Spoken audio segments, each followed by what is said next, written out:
rajal Karl-Anton Rinaldo, spordiklubi Kivilind. Kolmandal rajal Markus Leement, spordiklubi Leksi 44. Neljandal rajal Erik Jagor, Pärnu spordiklubi Altius. Viiendal rajal Ranno Tasane, Pärnu spordiklubi Altius. Kuuendal rajal Sören Jõõras, Kuusalu spordiklubi. Seitsmendal rajal Silver Luilla, Pärnu spordiklubi Altius.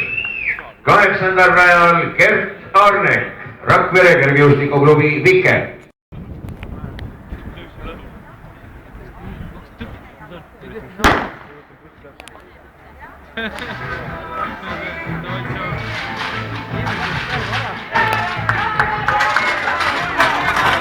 Ja Pärnu mehed tulevad siis esirinnas ja läks tõesti kolmikvõit Pärnu Altiusele.